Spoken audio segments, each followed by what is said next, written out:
Yeah, let's go. All right, guys. Welcome back to the Camo Convoy Overlay Podcast. Tonight, I feel like a kid that was real bad while dad was at work. And guess what? Daddy's home. I leave you alone 1 week and you go off saying this nonsense. What is happening? Well, I figured I could be real inflammatory. I got a couple people fired up. Um in Yeah. case you missed it, last week I made the claim that the second generation Nissan Frontier was a much better truck than the second generation Toyota Tacoma. And I went through, some lunacy, Nonsense. it sounded like Tucker Carlson for some reason. I've never really done a monologue by myself, and I listened to it in editing, and I was like, that's a little weird, but all right. Yep. So yeah, InfoWars ended today. I'm just gonna take the torch. I think that my partner in crime here, in case you live under a rock, he happens to be pretty fond of Toyota. So I think he has a few things to say about some things that I had to say. Yeah. So let's start off with they're all junk. All Oh, vehicles are junk. They all got their problems. They're all, I'm not a fanboy to any of them. They all got their crap.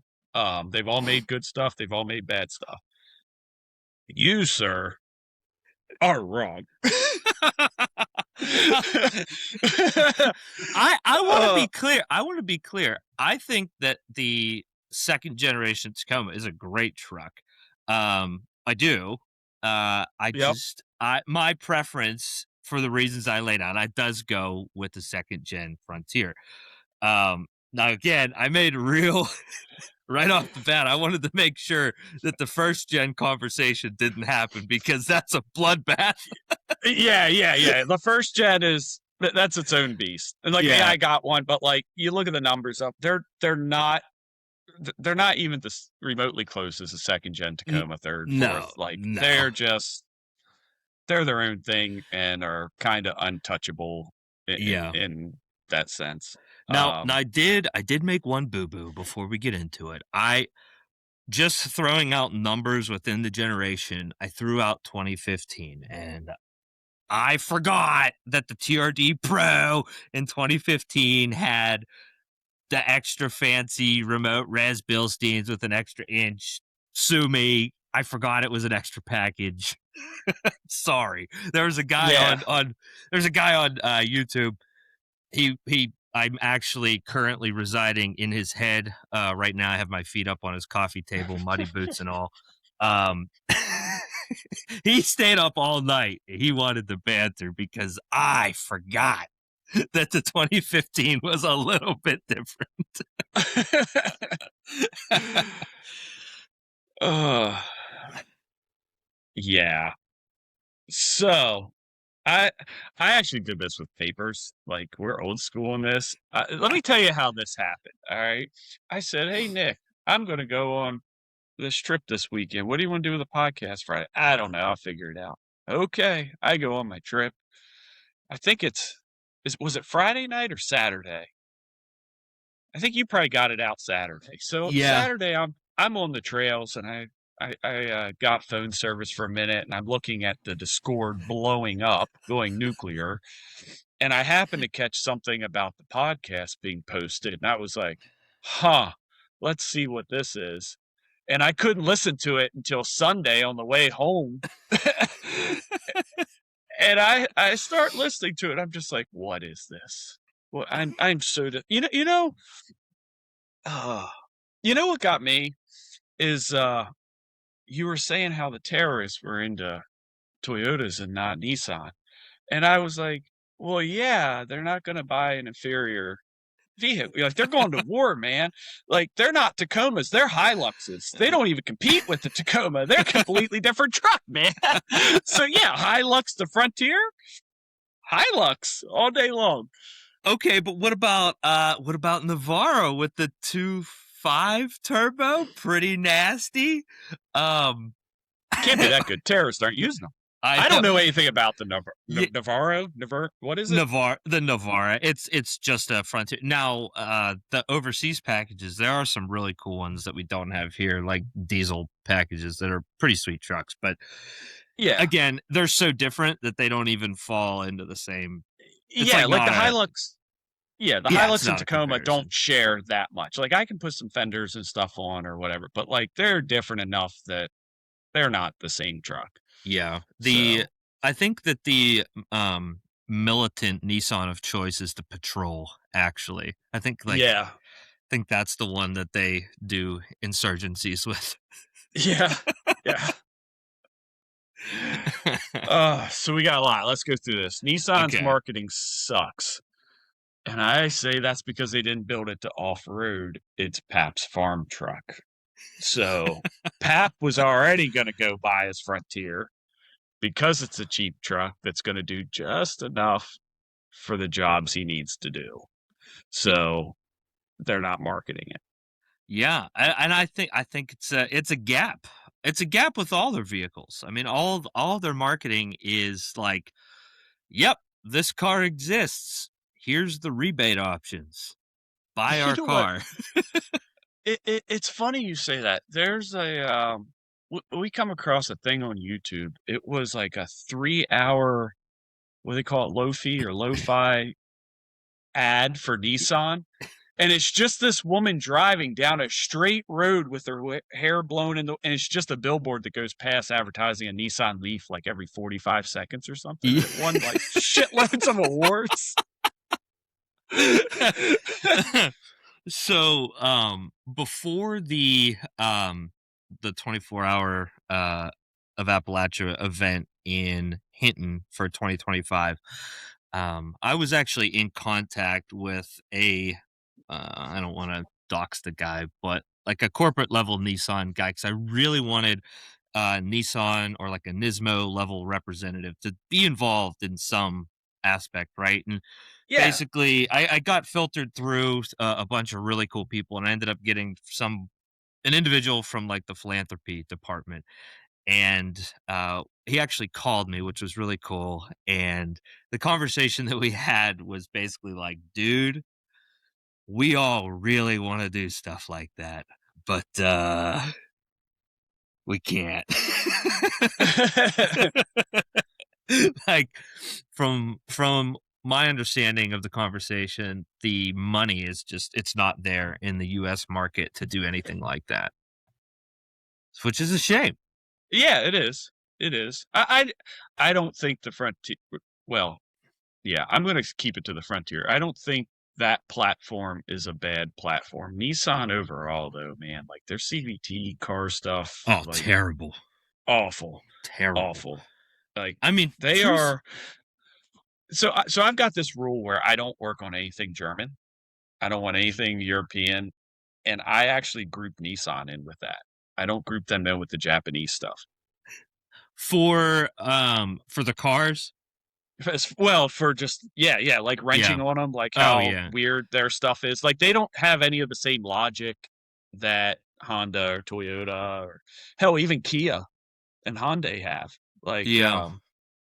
they're I just don't different. think like 90s Nissan was pretty dope. I think that was pretty cool. It was like cars that were I don't know. That they were functional and just a quality car, cheap Japanese interior, you know. But once they got into, well, I'm going to blame the Cars Act again. It's like my favorite Yeah, fallback. yeah. They after that, they completely shit the bed. I mean, Yes. the last bastion of hope for that company is the Frontier, and now with the Xterra returning. If either of those body on frame options go away, that company will be Fiat. Yeah.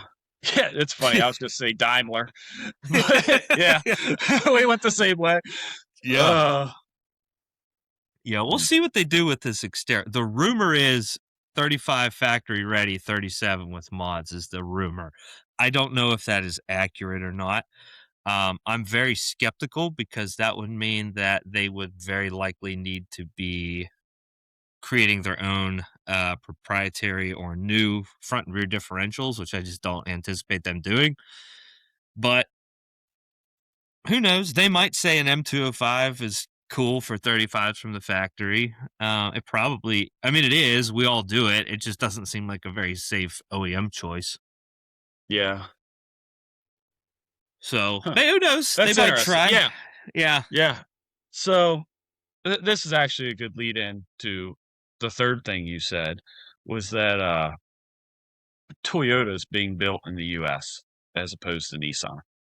And I agree that Toyotas are assembled here, but I think everything's a global market now. Oh, Like, yeah. And it is there's no everywhere. everything, man. Yeah. Yeah, I'm not just picking on Nissan. It's everything. Your Chevy is not American made. It's assembled in Mexico with globally sourced parts. It's everything, man. Their Yeah. stuff is being made someplace with stuff from other places to be shipped here Yeah. or whatever. And So, I don't know by the numbers at all or percentages, but I do think that the Tacoma is like one of the most yes. American trucks. And actually, I think the Frontier falls in there at some point as far as assembly plants within the states. Um, but yeah, the Japanese market seems to be the most pro American factory market. Yeah. Yeah, Um, absolutely. I mean, Toyota does have stuff here. I know Kia does have or did have factories here. Um, like they do employ people in the US, but it's man, if you're I used to know this guy that would look at the tag on everything, and if it didn't say made in the US, he wouldn't buy it. yeah, You good can't luck. do that anymore. Yeah, you No, can't do that anymore. Like you won't survive. Like no. You ever try to cars are the buy same way. pants made in the United States? Dude, Dude, I'm a weird size anyway. I gotta try on every size, every pair. Yeah, I know what you mean. like, They're awful. It's like trying to buy pants at Ollie's. yeah, and if you can find your size, it's like, oh, $150 for this basic ass pair of jeans Yeah. that I'm gonna get, um, gasket maker on and ruin. Yes. And by the way, if anyone knows how to get gasket maker out of denim, I would greatly appreciate the tip because I just absolutely torched a pair of jeans with gasket maker. Um, you brought up power, that the Frontier has more power. It felt power, and I would agree with that. Um, I have this theory that every motor has so many horsepower hours in it. It's going to make so much horsepower for so many hours. It can either make a lot for a little amount of time or a little for a lot of time. And with both of them being the 4.0, I'm going to say they probably have reasonable shot of both going the same distance, but the Toyota being underpowered, I think lasts longer. Um, yeah, I mean, so I know like with the VQ40, um, you see a lot of 250,000-mile trucks. You don't see a ton of 300,000-mile trucks, and I think that you do with the Tacoma. Yeah. Um, I think a lot of it has to do with the fact, so I'm not familiar with the timing job on the Tacoma, but I know that the timing cover and the timing job on the VQ motors are really, really shitty. And because they made so many of the damn things, it's genuinely easier and oftentimes cheaper to just go pick up another VQ40 and throw the thing in the truck. Yeah. Um, and honestly, if I ever have to do it, it's probably what I'm going to do too. I don't know of anybody pulling 4.0 Toyota motors to put timing sets in. Yeah. I don't know, like, it's I wanna say up until about 2011, um, sometimes guys would start seeing symptoms around, like, 180, 200, um, but after that, you don't really hear about it, like, there might be some guys at, like, the 220 range that start to have guide noise, but as that gen went on, I forget what year. I wanna say it was 2011, 2012. They changed the guides and it became kind of a non-issue. Gotcha. But I do know that is a major reason why guys are like, I'm not pissing with that. Yeah, yeah, absolutely. Um, so yeah, I thought that was something interesting to at least consider in the back of your head. Yeah. Um, I think you're right. Like, I think if you were to take like a meta sample of every running second generation truck, the average miles or even the total miles of the Toyota are going to be more than the Frontier. Even if you were to normalize it to make the number of trucks sampled the same, I think that the yeah, Toyota probably shows more miles. yeah, I don't think it's a runaway, but I think it's definitely a trend that says Toyota goes farther. Yeah. Yeah. I mean, honestly, dude, like, I'm gonna kind of shit talk my own people here a little bit, but I think a lot of it also has to do with the owners.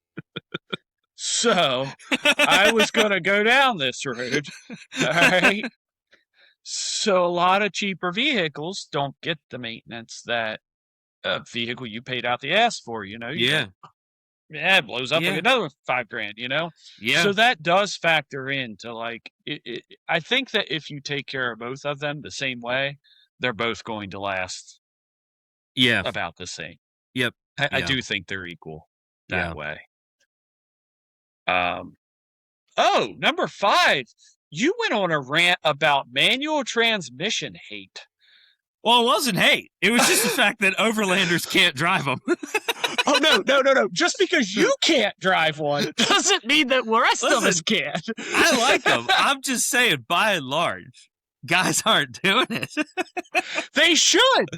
They should. I agree with you, and I think like there have been a lot of times where I genuinely really would like to have an MT. Um, I mean, longevity speaking, what problems do you have with a manual transmission other than literally shattering gears? Like the throw out bearing makes You noise, or thought you have to replace a clutch. that's it. You know, That's it. um, the Leaky amount of tail seal or something, something yeah, stupid. and here's I didn't even get into this, but like the parasitic loss through both of the auto transmissions in both of those trucks is really, really, really enormous.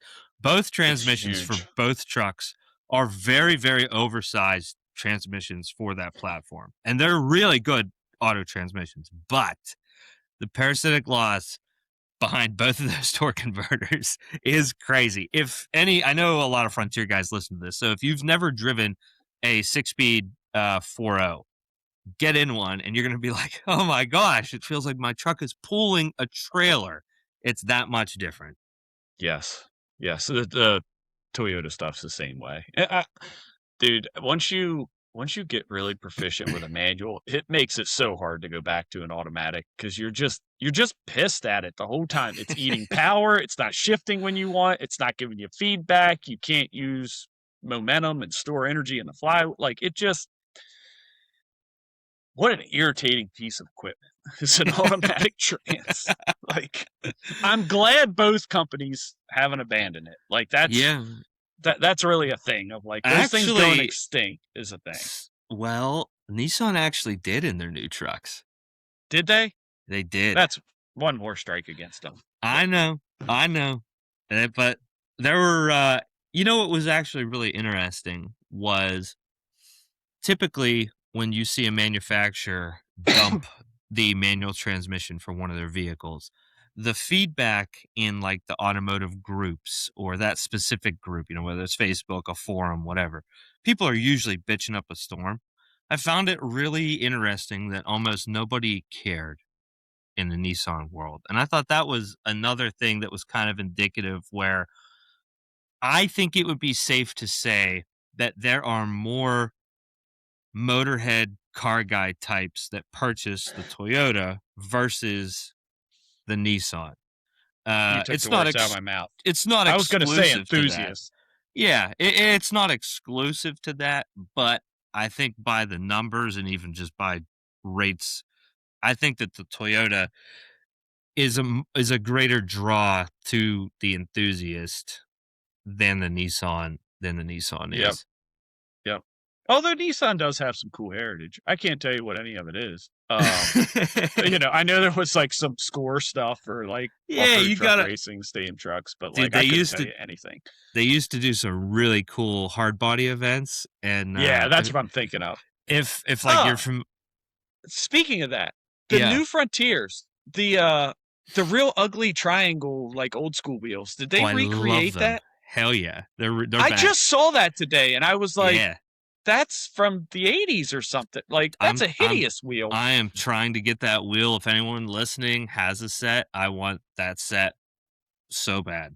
I want that more than the factory chrome inky wheels. So if anyone listening has those, please message me and I will make you a sweet offer on the wheels that Aaron hates because I want to absolutely brutalize them on my Frontier.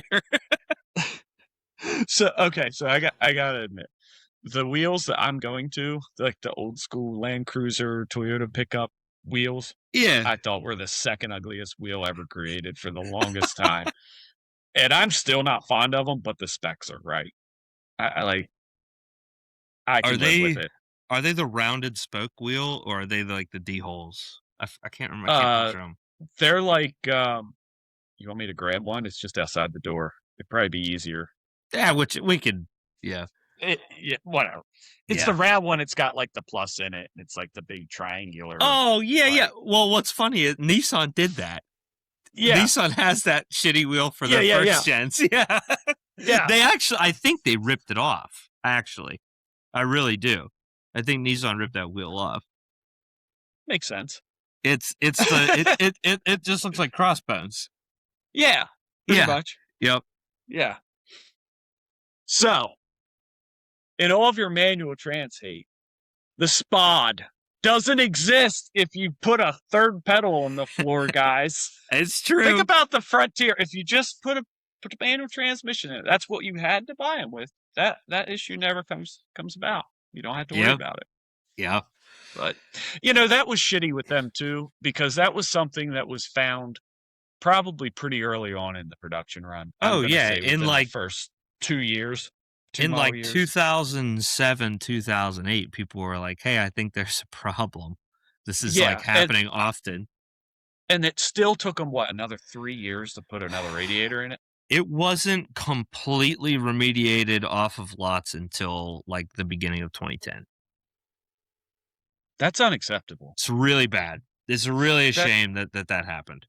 yeah, and okay, so you and I are probably going to say, "Man, my transmission's doing something dumb," and start investigating. Ha I'm not picking on them, I'm just speaking in general. Right. How many women, just drive a vehicle, go back and Oh, forth to right. work, have that happen? Now they need a transmission because of a Yeah. shitty design that Nissan had that they're not Right. did they back it? Did they replace transmissions, or did they just be like, "Here's your radiator, good luck with your trans"? I don't know the history of it, but I think a lot of people got screwed who were out of warranty. And yeah, that's not cool. Yeah. So, It left a big black mark. But to your point, like you would probably smell, ATF coming you out would the vents for your, you know, overflow tank. You would think when you park and you get maybe, out. maybe, like, so with working in automotive field, there's a lot of people that have no senses at all. They're just a body existing in time and space. Like, they don't they don't know, man. They just don't, Yeah. and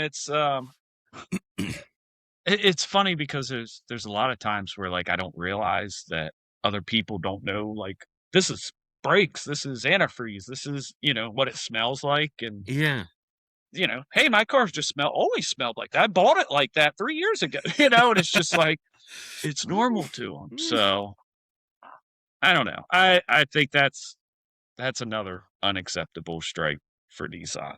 Yeah. No, I Although agree. easily fixed, Yeah. whatever. If you have one, you can fix it now. Um, moving on. You were talking about the simplicity how is it when you break an ABS wire, your four-wheel drive doesn't work anymore? And that's simple.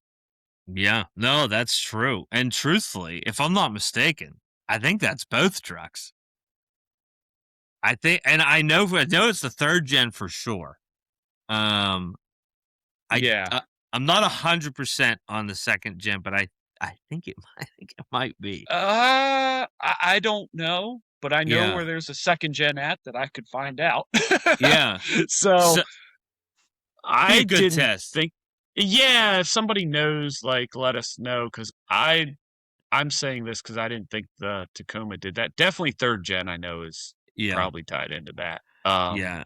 But I And didn't think the 2nd gen was.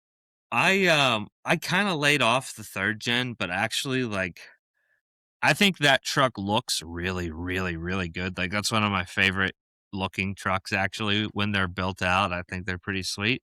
Uh, it is my least favorite of the Tacomas, though. I think they Yeah, kind of I'm screwed that up on the performance side of things pretty bad. yeah, they, well, this is a lead in. Okay, 8, you were throwing the, 3rd gen Atkinson cycle Yeah, at the 2nd gen Tacoma and kinda putting that on it, and I wanted to make sure that that was, like, a 3rd gen thing, it is only and, third like, gen. Yeah, it's a 3rd gen, so, like, you can't yeah. hold that against the 2nd gen. Right, right. Um, you know, but back to, like, the 3rd gen stuff was they updated a lot of stuff, but they did a lot of things that, like, I don't like. I don't like how big the grill is. I don't like how the front bumper now loops around. I don't like the, adaptive cruise control module in the grill that you go put a different bumper on or lights in the way, it's Right, flipping out. right. Um, my buddy had his 3rd gen here the other day, and we were trying to get it in four-wheel drive and lock the diff because he's never used that stuff, and Yeah, we messed with it for a couple minutes, and I was like, "Yeah, to hell with this, like, this is a nightmare." yeah. I didn't mention drum brakes, actually. I should have done that. I just thought of that. You know what? Yeah, yeah, yeah. You're valid on that, okay? Like, the drum brakes are antiquated, to say the least, but they last forever. There's a lot of Mhm. semis going down the road right now that they're all on drum brakes, like, the technology works. Oh, yeah. Um, I do think it's time that they put discs on the back, and I think they did on the 4th gen. Yes, yeah. I'm pretty Um, sure.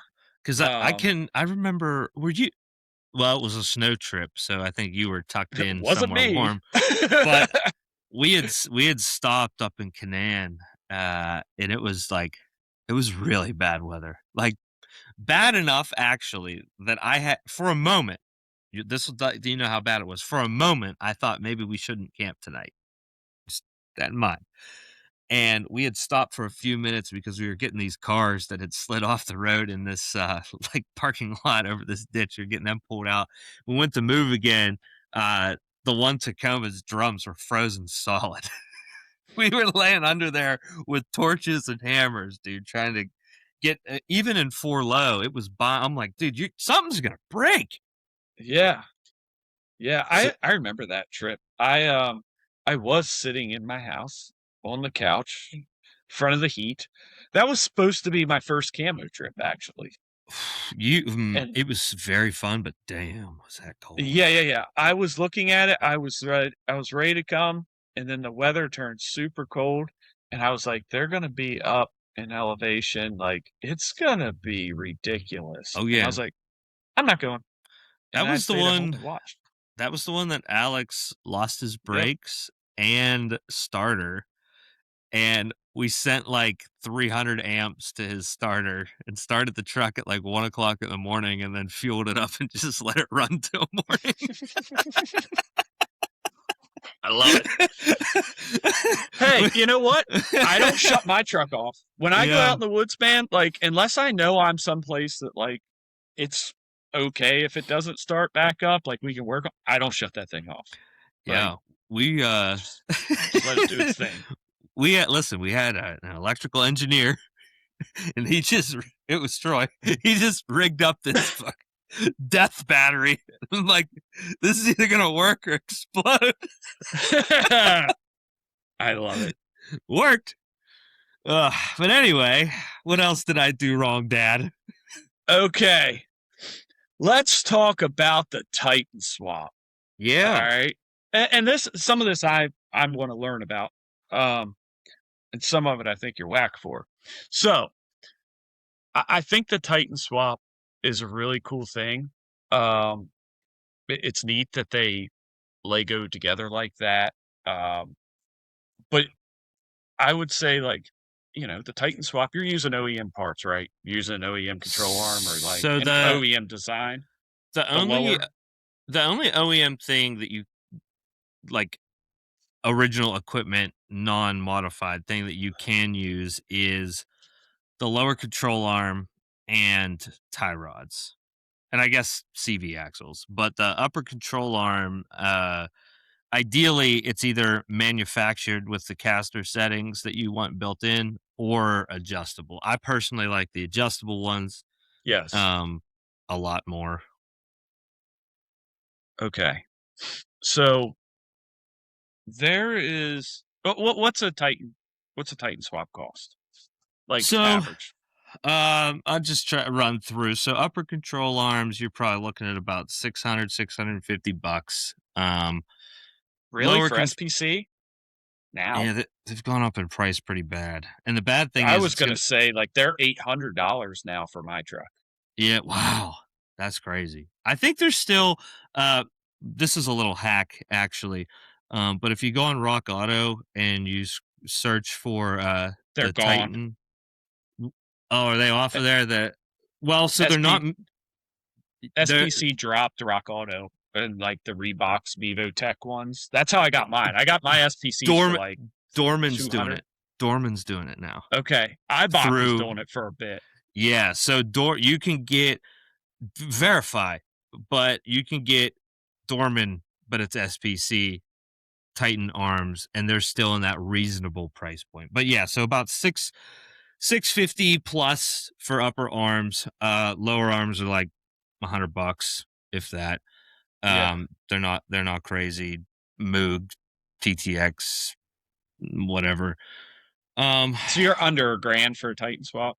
What's your well, shocks? What's a shock thing? Because I thought there was okay. like some interference with the coil bucket and you had to like do some grinding on some shit. So like So there's school me. there's there's there's like three lines of thought Yep. with the coilover. Um, my personal opinion on the coilover is that the only thing that you're moving outboard is the lower mount on the shock. So I think it's extremely important that the upper top hat is a spherical bearing top hat so that your shock can pivot in its mount instead of relying on the Hat. basically squish of the hat.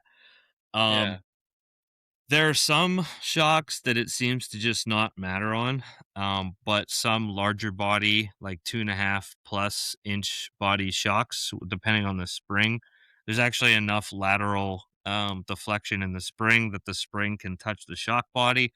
Um, it's I agree with you. I think it needs a bearing up there, yeah. spherical bearing, and I yeah. I ended up running a adapter top hat so that I could run an actual eye to eye shock, and I'm really fond of that. That's worked really really well. Um, now years ago, you had to do all kinds of goofy like, oh, I'm gonna get third gen Forerunner shocks and do this to them, and to get the right length. But now there's like I don't know, probably 6 or 7 maybe more like specific shocks made for the Titan swap. And they're all high end options, Fox, Radflow. Um, and Names we know. now, yeah, and now there's guys who are like, oh, well, this is cake. I can just get shocks made. And now guys are getting um, internal bypass shocks made. And there's just a guy who had a set made for $400 a side, and they look pretty sweet with remotes on them. So, there's that option. I went the sit and stare at catalogs and part numbers and extended lengths and travel numbers route, which, it was.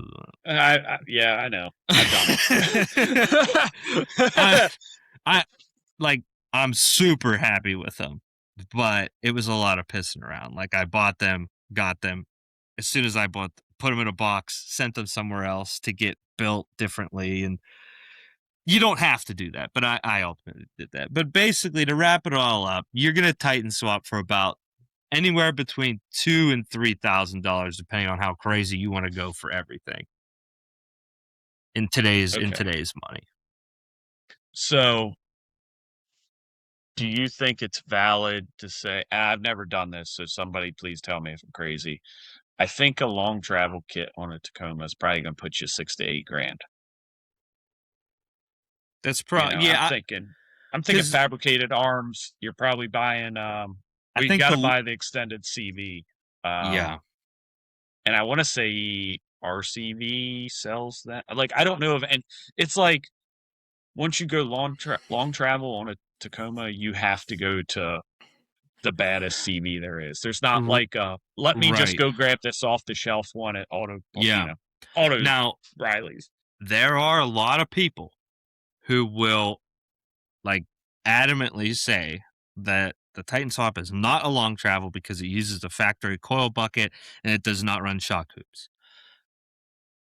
And I'm I going off feel travel like, numbers. I don't give a shit yeah, how it's mounted or that's what kind of arms you're how I'm using. saying. And honestly, with that said, if that's your concern, then I think for like $600, there's a direct weld-in kit for coil hoops now, and then you could do that with the Titan Swap. If you wanted to get real crazy, I didn't even mention this actually, but you can buy the long travel kit for a Titan and put that on the Frontier, and that gives you like obscene travel and width, and you Like still. what, 7 or 8 inch plus I over think, factory? I think it's 7.5 per side over factory with 4-wheel drive still. I bet that looks wild.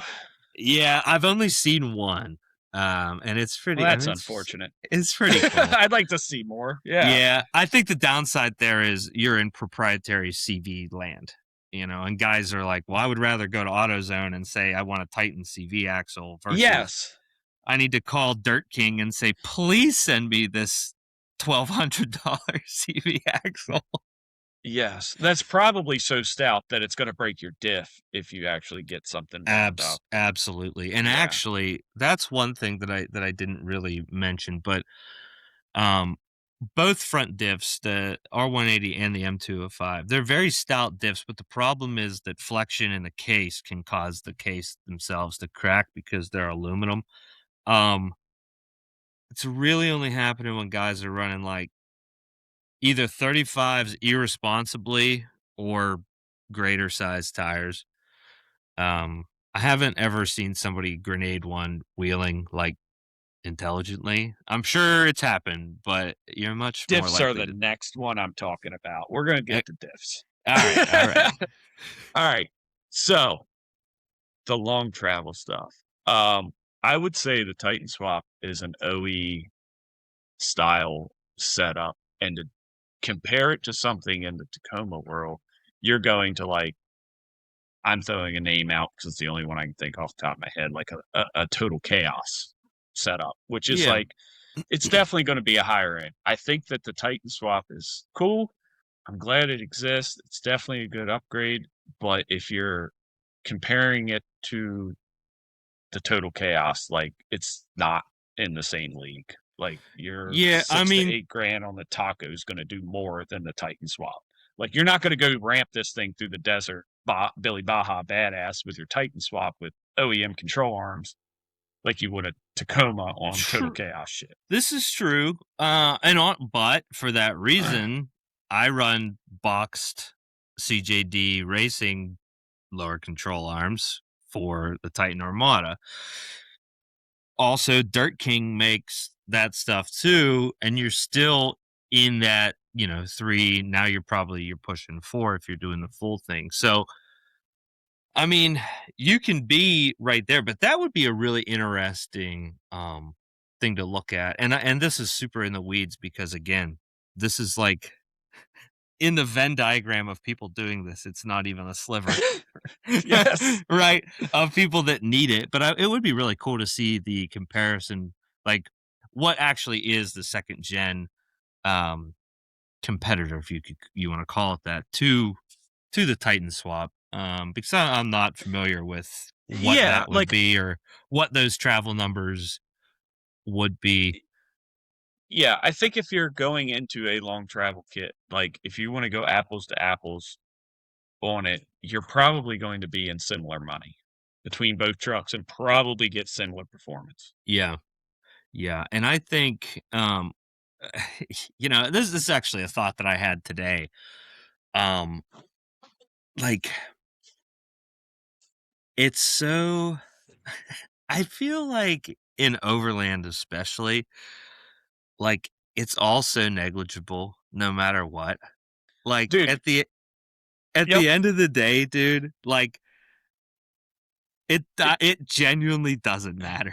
Like Well, you can literally have like the most badass built out. Like I can have 10 grand to do a long travel setup, and like yeah, so what? Like the Colorado behind me spun like 3 more times than me, but guess what? He's still behind me at the next stop. So like yes, yes. Like this was my point I was getting to. It's like, so yes, yes. Like none of it's needed. It's cool that the Titan swaps there.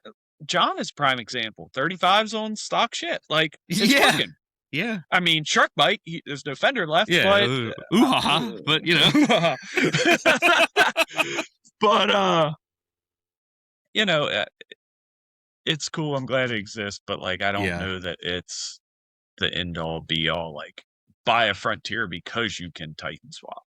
Yeah, I think like it's really for a very specific person too, and the way you're gonna Yeah, drive. Like, because I've obviously driven it both ways, and like yes, the Titan swap is much better, but like if you're just if you're not like hitting pots level things or like literally jumping your truck or driving like a total asshat, you do not need it. Just get like a quality extended travel OEM setup that's reliable and uses bushings and not uniballs and enjoy not maintaining your truck every 2 months, and like that's all you need. yeah. Um Like like I'm that's the jumping my theme of truck. overlanding. Yeah, yeah. Like I'm jumping my truck on stock shit. It's I say stock. Like yeah, I've got like entry budget level shocks Right. and good bump stops. Jump it. Yeah. You know, Yeah, it's going to be all right. it's gonna be okay. You don't need long travel to do that. So on to the next thing. You were talking about the diff swap. You know, and like, yeah, this all makes sense. You're in there, you're doing long travel, you got the front end tour part. Like, yeah, let's pull out the 180 diff and let's put the 205 in. Well, let's talk about Nissan and the 180 diff. That's got a 7.1-inch ring gear. By the way, all these numbers are off ChatGTP. So, like, if they're Yeah. wrong, you need to tell me because I don't trust AI. So With basically the number is just the millimeter size of the gear. okay, so it comes out to about 7.1 inch. The Toyota, the first gen Tacoma, is a 7.5 ring gear. So it's a bigger ring gear. Yeah. This diff was introduced in 1986. Nissan had 19 years of looking at the competitor to say, we're going to put a better diff in than Toyota. And they still put the small one in all the way up until 2019, right? Well, it's Total. actually That's more than that. it's actually still basically the same diff. They just changed the splines, which really So I, pissed everybody off because now if you want to Titan swap with an M205, you got to go last gen hubs. Jesus. Yeah, it's stupid. Yeah. So anyway, they're both 27 inch, or yeah, 27 spline. They're like just a fuzz over 1 inch diameter Yeah. CV stubs. Um, so then we go to the 8.0, which this is going to be the second gen taco dip. Um, Obviously an 8-inch ring gear. The M205 is 8.07. It's a wash, man. Yeah. Like they're both 30 spline. They're both 1.3-inch CV. The difference, or the thing that I was going to get at with this is like you guys are swapping in 205 stuff. We've already got it in the truck when you buy it. It's Yeah. already coming with the same diff. Yeah. And that diff is what they put in the Tundra up until, well, I want to say it's the third gen, so like 11 ish. I don't know Tundras like that. Yeah. But what I'm getting at is that diff was put into a half-ton truck. Right. Like Right. it's the equivalent of your 205, and Yeah. Toyota already put it in. Are they, is it a, bolt-in CV or is it, press fit? It's the slide in with the snap ring. Snap ring? Yeah. Same thing that you guys got. Yeah, the M205 is bolt-in to the flanges, and the R180 Oh, is press.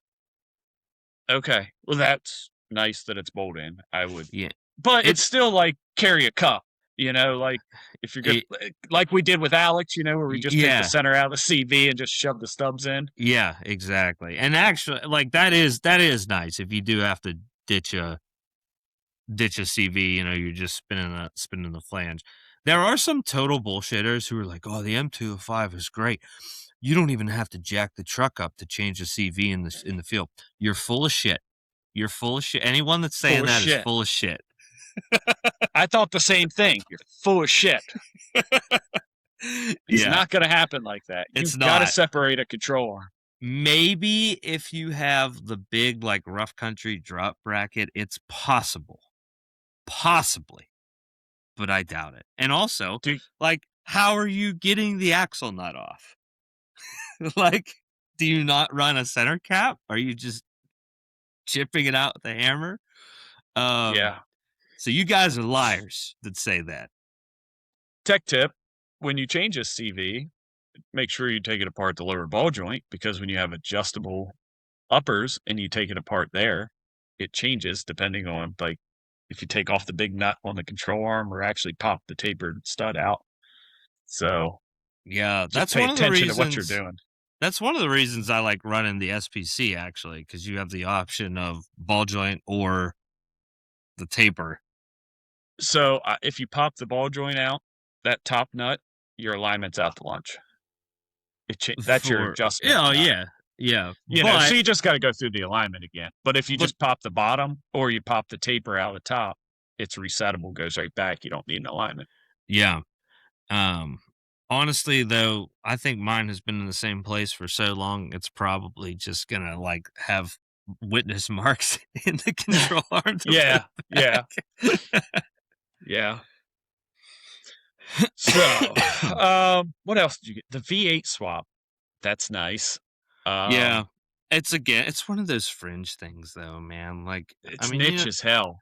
you know how, like, I mean, I'm in it, and I still, like, don't really wanna do it. Like, yes, it would be cool, it's just like, mm, Engine swaps mm. are a lot of work. Like, I think it's probably one of the simpler ones from the way it sounds, with just the harness and like Yeah, it's minimal pretty stuff. some radiator stuff you gotta piss with and, you know, Always is. There's yeah, always some nonsense that like falls in your lap, and you're like, this bolt's too long, this one's too short, this hose is kinked now, and yeah. brake lines in the way, something. Um, but yeah, I had Yeah. nothing on that. Like Yeah, TRD there's makes a supercharger. You can put a supercharger on for probably same money as a that is V8. something that is really cool, though, was that they did market now, I think it was a dealer option, but it was still a warranty product, which was the supercharger, so that is cool. Yeah.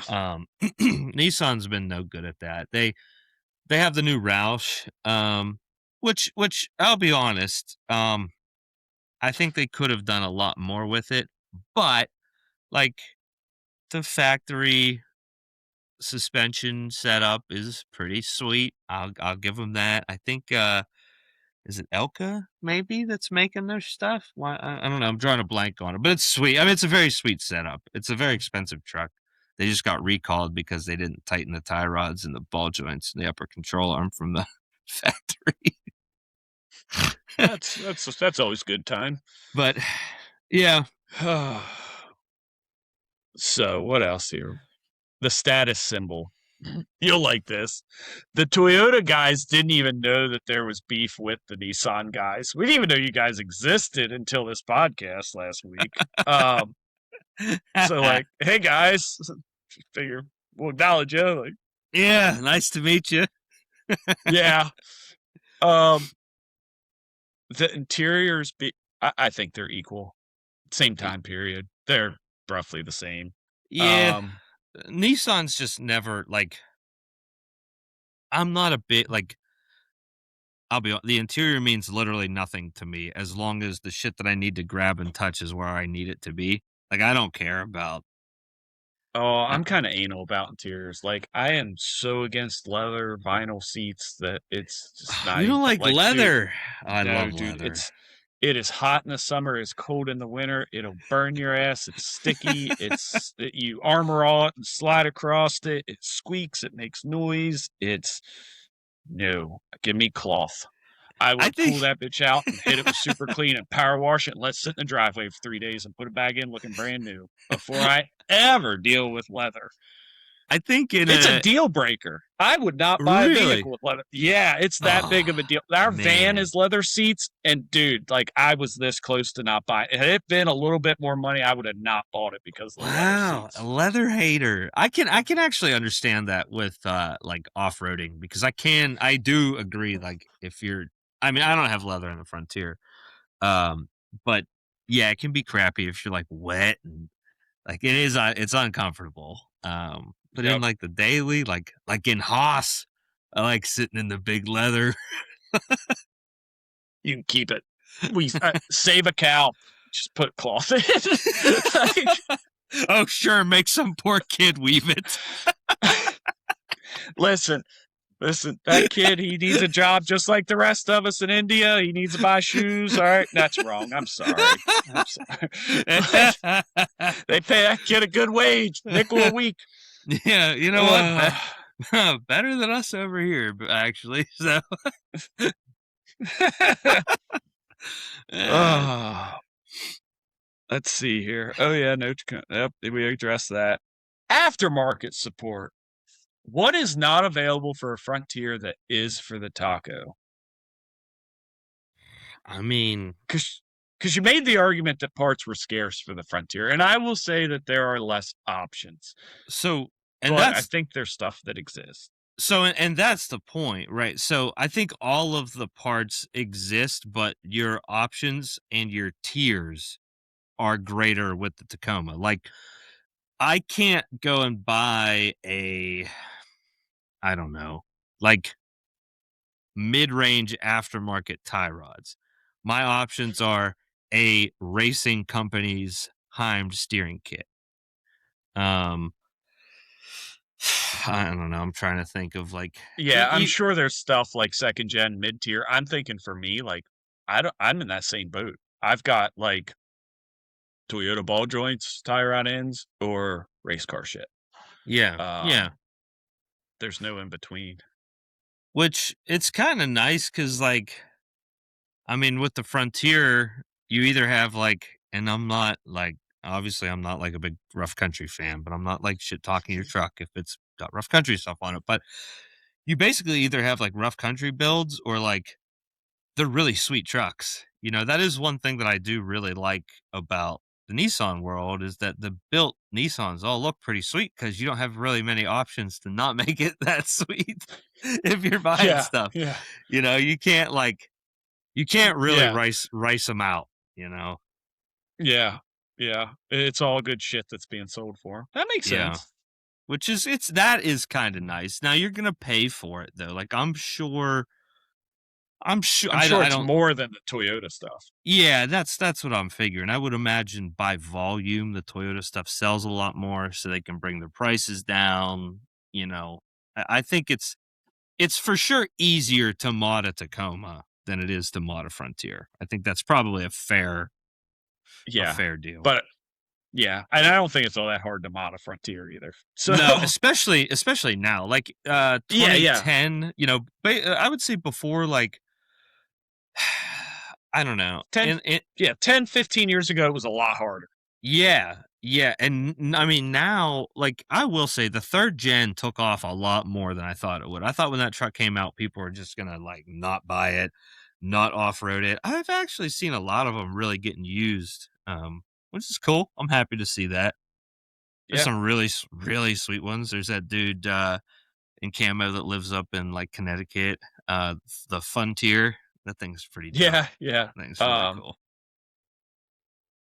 yeah, shit, I just saw him I on know. Facebook today. I I feel like can't think of his name. I feel like an asshole for not remembering his name right now, Benton, but Benton yes, Smith. Ben Smith. Yep, yep. Yep, yep. So my last one, you were going on a rant about how nobody goes and takes their basic training check and goes and buys a Frontier. Well, no shit, man. Like, they know they're going to be deployed and they're going to have to resell this thing and they don't want to lose their ass. All right. So, I, I thought it was just because the Nissan didn't come in flat dark earth.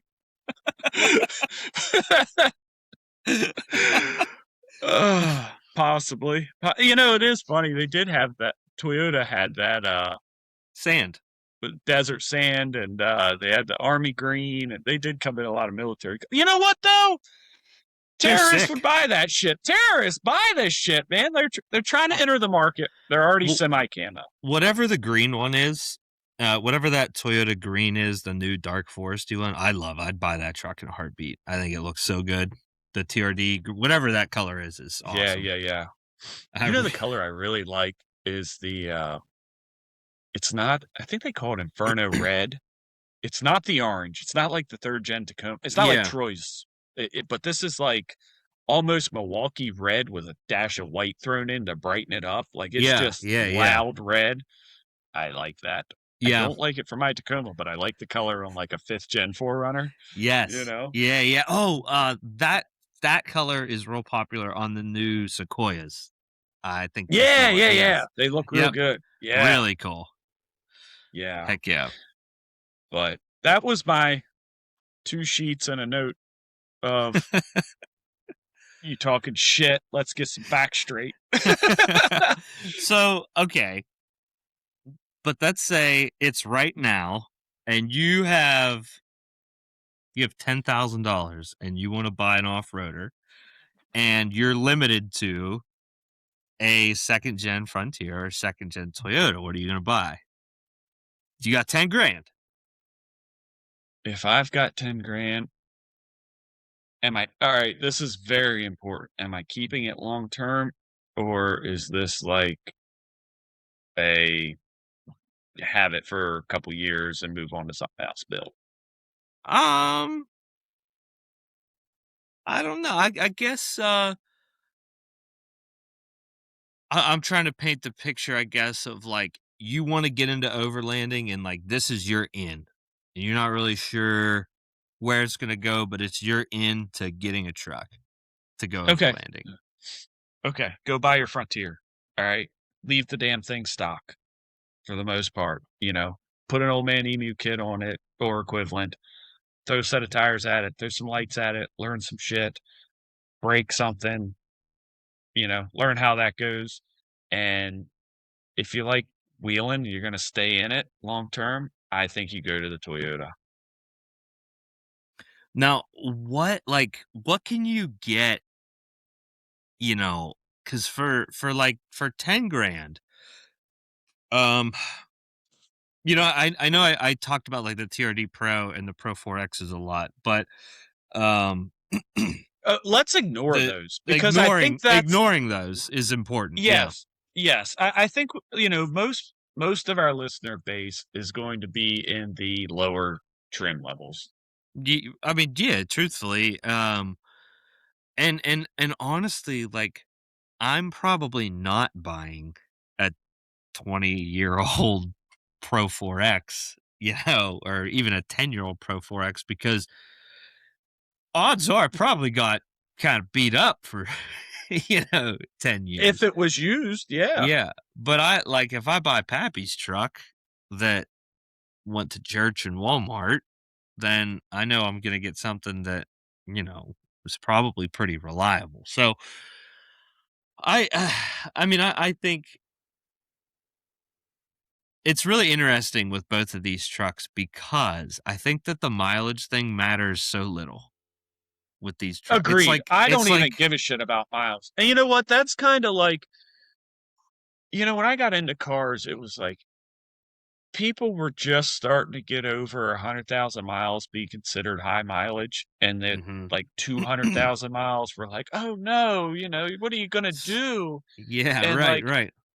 dude, I haven't owned anything below 200,000 miles. I think one vehicle, and it was like my wife's car.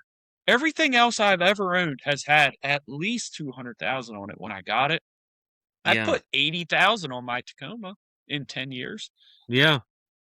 I Yeah, I mean, I mean put it a motor in it with a head gasket, but like, yeah, but uh, how much money did I save not having a car payment? I'm still money ahead. right. Yeah, I think, it is interesting because, like, in the back of my head and really for basically any other vehicle, I would be like, "Ah, see, I'm always taking that 130,000-mile truck over the 190,000-mile truck." But for these 2, I don't actually think it matters. I really don't. I, I Um, would, I think a vehicle that's been neglected at 110, 120,000 miles is worse off than a vehicle that's been maintained at a quarter mil. I will take the quarter mil maintained vehicle over the non-maintained 130. yeah. I think with 10 grand, I think I'm buying the Frontier. Um, I'm buying the Frontier because you're going to get into a pretty beat Tacoma. yeah. Um, but I also don't disagree with buying the beat Tacoma if you don't know if you're going to stay in it. Like Yeah. Or if if you you're wanna testing beat the it. waters, Like, if that's you what I'm wanna getting beat at. it, yeah. If you want to beat it and like build it a little bit, throw some money at it, like you're going to stay into it, you're probably going to like fall in love with the truck, and once you roll it the first time, you're going to be like, "You know what? Let me get another one," and all your parts transfer over. And now Yeah. all of a sudden you've got like your built nice truck that was your beater truck that you know the limits of everything. Yeah. Yeah, and honestly, like, I think when it gets into, like, the 15, 20 grand level, you literally just buy whatever you like. I genuinely don't think it matters. Like, you just buy the truck that you like. Yeah, I think 10 grand is like 2 grand below that limit. You get to 12 grand, you can buy a nice second gen Tacoma. Yeah. Yeah. I Yeah. think you can get into like an extended cab second gen for like 8 to 10 with, I'm gonna say 180,000, 200,000. Like I think that's probably here and there. You Yeah. might find one, but That is the one, like, when you get into, like, the 180-200s with the Frontier, you're, like, at, like, a $4,500 truck. Like, this thing is, like and it might not even be that torched. It's gonna have rust because the owner that had it didn't give a shit, and it's gonna have rust on the fuel door side, right behind the fuel door, and it's gonna have rust on the, driver's side, in front of the door. I guarantee you of that. And if it's white or blue, it doesn't have any paint on the fenders. But that's like 100% true. Anyone that like has a Frontier is like, he's got ball knowledge, but it's true. uh, But yeah, you they're pretty damn cheap when you get into that mileage range. Um, but yeah, well, I think that was fun. I'm kind of bummed. Not enough people like really got mad. There was only one guy who I was trolling him pretty hard. I was saying some pretty dumb stuff to get a rise out of him. He just kept yeah. going. Um, there's another guy. He didn't like our intro music. Shout out all board. My mom doesn't like it either, but you know what? Yeah, shout out to Auburn. It works. I like it. Yeah. Well, I figured to change it up like season 2. I don't know what season 2 is. Just whenever we determine what season 2 is. Yeah, yeah. But hell yeah. Well, listen, why so where were because I told everyone you got kidnapped by a local nonprofit. Uh Yeah, yeah, what a mess with the nonprofit, man, like, it just I'm not even touching that one. I didn't get yeah, kidnapped, and I definitely didn't help them. no, no. Here's what I'll say on that because I do want to touch on it because I think it's very apparent that the things that we were kind of talking about behind the I could scenes be are yeah, actually I could be happening. baited into talking about this, but I don't I don't wanna initially I come out. yeah, so I'm not gonna name it. I'm not gonna say who or what or when or where because like because I know you're listening. You know, um, and I think that it's very disingenuous. A lot of the things that are happening. I think it's very apparent what's going on, and I don't think that it is out of the goodness of your heart or out of the goodness of a nonprofit's mission to continue those things. It And for doesn't benefit anyone, the community. no. And I'm going to be very blunt without trying to come off as pompous because it's not me, it's the community. But our reach is very large. It's much larger than this podcast. A lot of people don't even know that this podcast exists. However, we're pretty active and we know a lot of people, and the perception is not very good. So it would be very wise to maybe adjust course a little bit for It's your not a own. good look. It's not a Yeah. very good look. There's a lot of chatter. So you probably ought to stop that and maybe tell your robot to write a little bit better too. Um Yeah. That like, yeah. this goes back to a couple weeks ago, we were talking about what makes good clubs and bad clubs and stuff, and, like, it's funny how, like, you and I have been around this long enough, like, we've been in and out of different clubs. We kinda see the course of events, and, like, this particular one is, like, right there, running its course and being gone. Like, Yeah. I Yeah, and you it's a pivotal point, like, you better get yeah. your shit together right now, It, and I think their mission's good. I yeah, think they mean 100%. well. 100%. Um, Um I but yeah, actually that's I good. think that their potential is huge because of the by numbers. There's the reach is huge. Yeah, yeah, And they're, what, 4 times roughly, what Camo has members-wise? members wise, and a lot of that is like we're private or whatever. But Yeah, and we're screening people that don't want pinstripes, and, like, we're right, being more we're niching down the community that exists into a curated I don't know. community basically. Yeah, yeah, yeah, yeah, yeah. Um, So, like, there's he's probably got more they have more riffraff in yeah, it than what we do, if that makes sense, not in the normal riffraff way that we yeah, normally right, use it. But, right. like, how many of those are actually active? Like, I think that in our region, there's probably 2,500 people that are out consistently. Maybe not every weekend, but they get out multiple times throughout the summer, travel someplace, do stuff.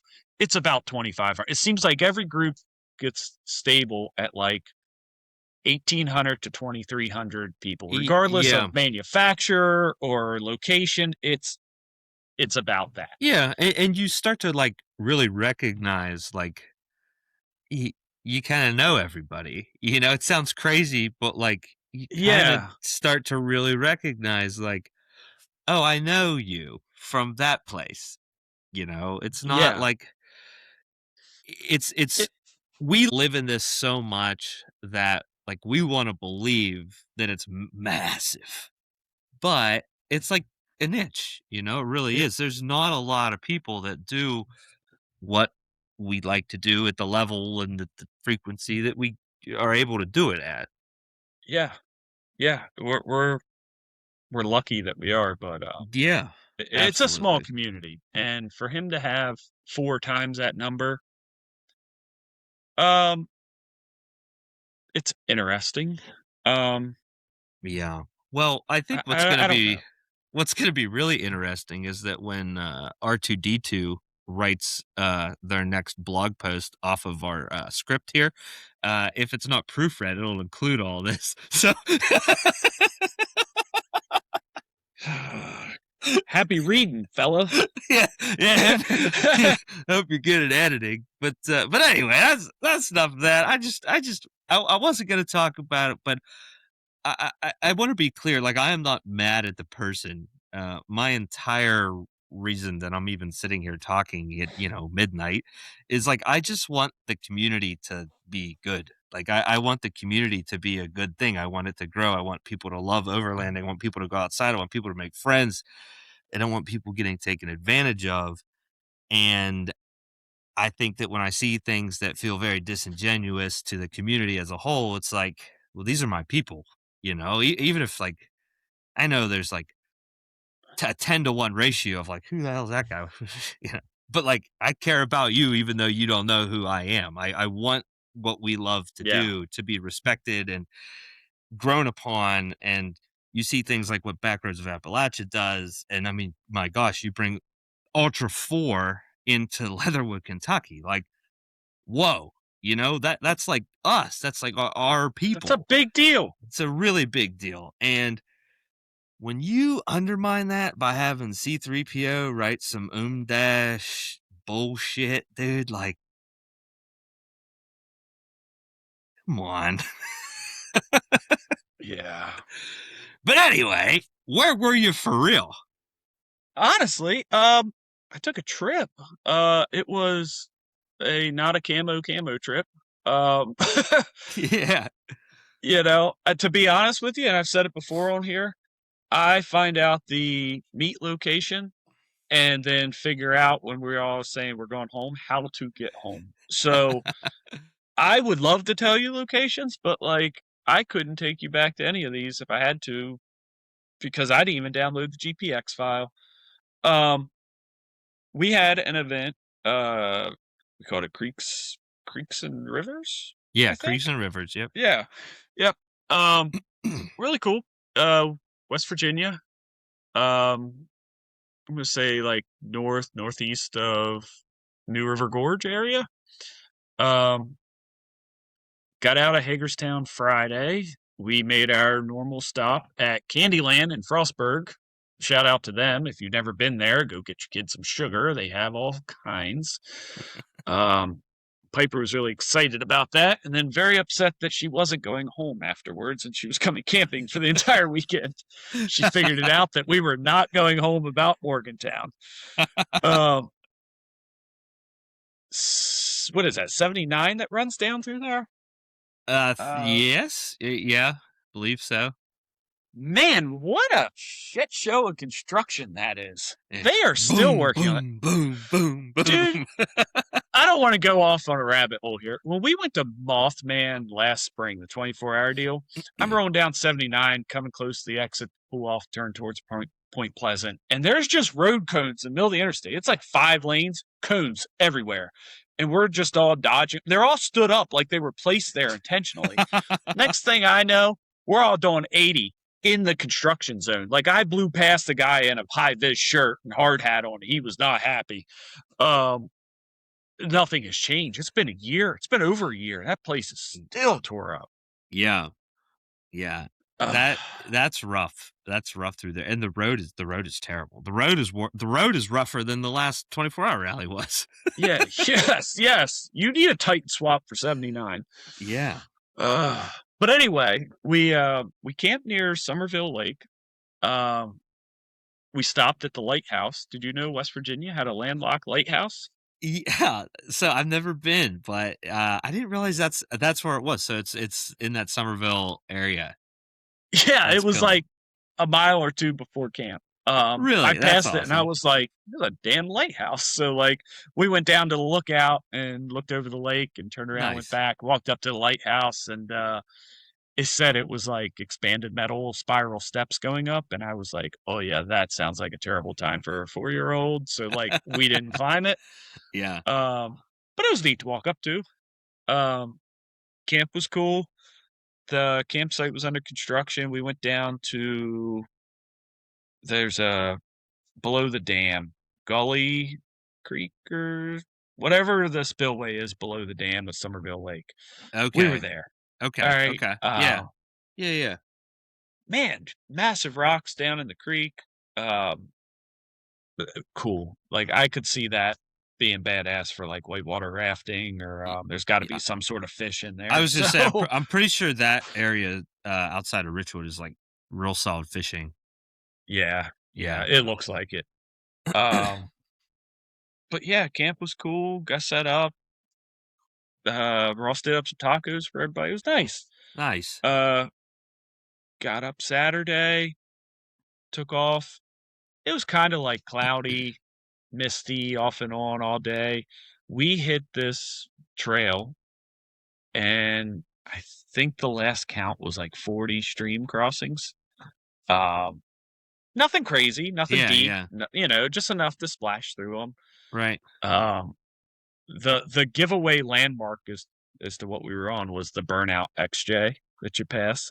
Um, that's kind of neat. You don't realize you show up, you drive up to it, and you're like, "The hell is this?" And you get closer, you're like, "Oh, it's an XJ." Well, that's I'm not nearly as upset about a burn up XJ. Yeah. Like It happens. it happens. Like it's probably cheaper than the tow bill, so I get it. Um, let's see.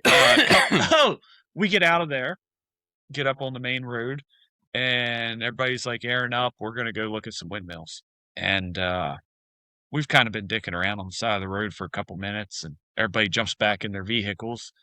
And I went to test my air horn, and like my air horn's not working. I'm out of town. I blow my air horn out of town.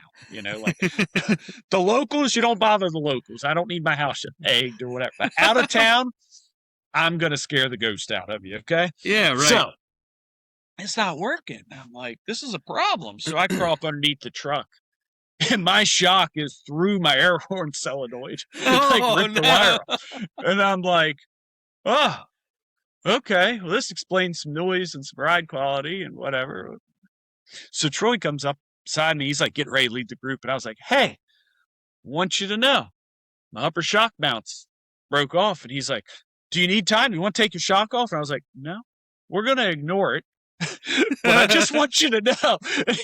The look on his face was priceless. He was like, okay. So we go. And somebody let me know it fell out later, which was a lot easier than digging it out myself. And we tied it Yeah. with the ratchet strap. We got up on like Windmill Ridge, Oh. and I'd never. Is that Cold Knob Road in above Richwood? It's like, was it the surface of the moon, basically? Yeah, Pothole City. Yeah, Cold Knob. Yeah. Yep. So that was cool. We got up close to some of those things. They're massive. Massive, Make a cool dude. sound. Piper's into windmills. She slept through them. She was sleeping coming through Cumberland, so she did get to see them. Yeah. So like to get her up underneath one, she was excited for a couple seconds. But we got out of there and got fuel, and Ross found pepperoni rolls from CB's Hole in the Wall. Okay. Good pepperoni rolls. Yeah. Go try them. Okay. Like I think there's a camo story with these pepperoni rolls. Well, that's how I got banned from Messenger. Okay. So yes, I sent a picture. We were on a trip and I was in my tent all cozy. It was nighttime, and I sent a picture in the group chat of me eating a pepperoni roll in my tent, and Meta banned me for sending dirty pictures of the pepperoni roll. Yeah, thanks, Zuckerberg, bitch. That's awesome. Yeah. So that's yeah, okay. So I actually didn't look at the route, but now you're saying, I'm like building in my head where when you guys covered some ground. That's awesome. So the weather was probably pretty good. It looked like maybe some misty rain, but otherwise it was misty rain and like variable visibility. Like I got a couple really good long off landscape shots. yeah. But it was mostly like I don't wanna say dreary, damp day. It was like, Yeah. I don't know, cloudy, semi, but, like, not damp, just wet Yeah. from time. Dude, I was gonna say, some of the pictures you took, like, especially the one of the big Chevy, God, my goodness, Some of those came out. if I'm General so dude, stoked. you should, like, genuinely send that one to General Motors and be like, "You should use this for marketing because that made With me wanna buy that truck." yes, That yes, thing there is was, so sick, I and that was actually, John's truck, it's right? yeah, yeah, yeah, that Yeah. was, JP, I Yeah, think yeah, is how yeah. I actually did put that picture on the TV. I put 19 pictures on from the trip. yeah. I got his truck. There's a couple of Ross's Bronco that turned out really good. Yes. Did you see the night photos I got at camp? Yeah, I gotta download the high res versions of those, but yes. Yeah, yeah. The clouds kinda mess with me. It's the first time I tried it with a fire. So, like, you get into some weird stuff like the fire's your light source, and it'll wash out a lot of other stuff. So I'm gonna try to stack some images and do some Yeah, different things. Like, I'm gonna get that figured out to where we're gonna get some badass night photos. yeah. Michigan, I'm probably figuring this out because the dates line up with the galaxy rise for the year. Oh, dude, Like, and especially, like, I mean, dark sky area. Yeah. all like, the first night, like, I guess kind of a wooded area, but you could go somewhere that's not, but, like, night 2 and 3 and 4 are like, Prime. We're gonna get some good shit. Yeah, yeah. yeah. Yeah, dude. So, and there's some more coming with the photo stuff. I think I'm gonna announce all this stuff during our Michigan podcast. We're gonna Yeah. we're gonna do one on site. Yeah, so I am so excited for that because so Aaron and I have not had a chance to sit down and actually do a show together. We're, like 100 miles away right now. And so when we're in Michigan, we are going to sit down and we're going to do one live. We might bring in some other guys who are there, but it's going to be campfire style. Aaron just built the most insane stadium light setup for the truck, dude. I'm It's so excited. badass. It's going to It's be it's awesome. up against the house. I have not seen the full like output yet, but I cannot wait. It is. There's been so many things this week for Michigan that I've done that's like quality of life improvements on the truck. Yeah, It's I'm excited for Michigan. same. I'm excited because this is the first trip in a really long time where a lot of my focus is on the actual like stopping and seeing and camping and not so much on like the how hard can I make this without us getting stuck here until they send the search party. you Yeah. know? Yeah. Because I just it doesn't need to be that. Like, we can go and do other stuff for that. There's, like, genuinely some really cool stuff up there that I wanna see, and, Yes. um, I'm so pumped because, again, I've been, like, fixating over the traffic cameras, and it looks like all the snow is gone. Even in, like, was it Mackinac County and all the way up at Copper Point, it's gone, which is awesome. And actually as long as they don't get any crazy rain over the next 2 weeks, man, it might not be that muddy, which would be pretty sweet. If they do get a lot of rain, then it's probably gonna be pretty muddy, but that'll be okay. We'll be in sand a lot, actually, on a lot of those roads. I'm actually thinking about putting my mud flaps back on because of the sand, but It's it's not funny. salty sand. So, It's like, not. I'm less It's not. worried. Yeah. Um, yeah, it'll be fun. It's gonna be really fun. I still don't Yeah. know the exact final count. I feel like We're gonna be like I think there's gonna be like 13 of us. yeah, that's what it looks like. I I hope all the camping works out. Like I said, I had anticipated like 5 people being like gung ho, ready to go. And it was like as soon as I mentioned it, like immediately 5 people were like, "Yep, I'll see you there." And I'm like, "Oh, well, that's cool." usually sometimes people pull out, and it was like day 3, another 5 people were like, "I'm gonna see you there." So, but that said, like, this is an elite. Like, this is legit. It is. This is This is legit. yeah, this is, if you were gonna go do something like this, this is the group of guys to do it with, for sure, Ye like, there's everybody's gonna have a good time, there's gonna be no bitching, everybody's capable, everybody's got Zero good zero rigs, bitching. That's that 0 part, bitching. the Yes. zero bitching, and all of the trucks are so different. Think of, Yes! like, Subaru Wildernesses, 1st gen tacos with campers, the giant beast, JP's truck, the Yukon, a brand JP's not new. coming. Oh, did he pull? Yeah, he pulled. Oh, that's okay, okay. Well, we got what do we have? A brand new Raptor, um, Ranger, yeah, the Ranger, Ranger yeah, Raptor. Ranger Raptor. The baby Raptor, don't The whittle one. Um, Yeah. yeah, man. Lowercase b on the bank, not capital. Yeah. He, uh, he just got a sweet new, bumper for that thing, delivered today. Yeah, Yeah. yeah. So, yeah, dude, I'm pretty freaking excited. I have the only thing left on my to-do list is just change my oil. I had a lot of plans for, like, odds and ends mods that I wanted to do, and I just wanna go. I just wanna go. Uh, my biggest mod right now is I wanna come up with a decent place to put my fishing pole. That's, that's quickly coming up on me too. So, like, the series of events that happened with me in the last year is, like, I, um, I ordered my camper almost 2 years ago in July. It was supposed to show up in October. I got it February, decided not to put it on until after Mothman 24-hour rally.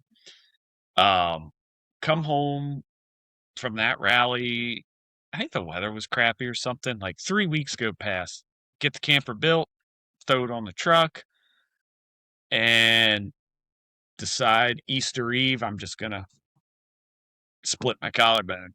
So, like, I got almost nothing. Like, my camper went on the truck, but, like, all this stuff I wanted to do to make it, like, Yeah. nice, I'm broken. So, like, I've been using the truck, but not set up the way I wanted to, like, I've had no interior light in the thing, the spare tire swing I put on it from Temu was too long, it was hanging a spare tire a mile off the back, um, my tag bracket's been just dangling in the wind for, like, Yeah. 8 The years. new one It's looks just great, been by the way. yeah, I stuck the tag in the tailgate, so, Yeah, it looks that's good. where it shoulda yeah, I shoulda done that 8 years ago. When I bought the bumper, I was like, "I don't like this, I'm gonna put it here, it'll get ripped off, and I'll move it or do something," and then Yeah. I didn't rip it off, and then, again, Mothman is finally when I ripped it off, and then I just put 1 bolt back in it, it's been dangling ever since, and I figured, you know what, I should probably address that, and dude, it makes the ass end of my truck look like it's a ton It taller, does. like, you could I just don't. see under it. Yeah, yeah, it does. It really does. It looks good. I really like the bolts with the lights in them. It looks finished. It does. It's It's cleaned. Yeah, it kinda needs a tag bracket or not frame. It yeah, needs something to clean up that rough edge. nothing like just like a black trim. Nothing crazy.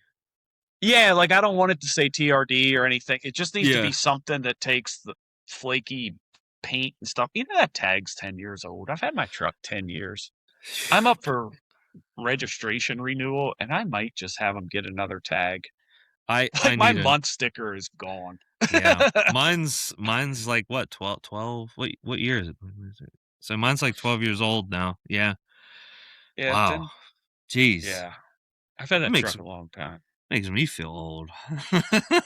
uh damn. But I mean my plate is completely illegible. It's just covered in Raptor liner. Yeah, yeah. You can't even read it. Um but yeah, man, Michigan's gonna be so fun. I can't wait to God. the feeling of everyone rolling into camp on night one, dude. I just want to bottle that and just overdose on it. Yes, yes. Yeah. You know, I think I'm bringing the deep fryer. Okay. So, if I'm bringing the deep fryer, something else is coming.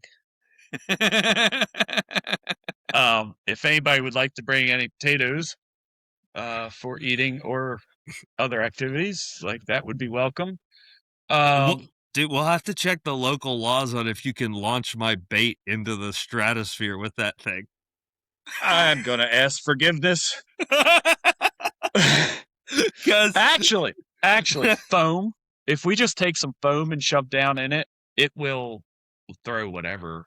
So yeah. like, All right. I will add a pool noodle to my Pathfinder Pro gear. If you have not downloaded Pathfinder Pro, go ahead and get you on that at www.pathfinderpro.io and add potato gun to your gear set. launcher, it's not a gun. Yes. ATF gets upset. Yes. And actually, maybe we could call it like rapid potato relocation device. Listen, it's a bead blaster, and I happen to have a piece of PVC pipe that threads all. That's all it Because is. safety first.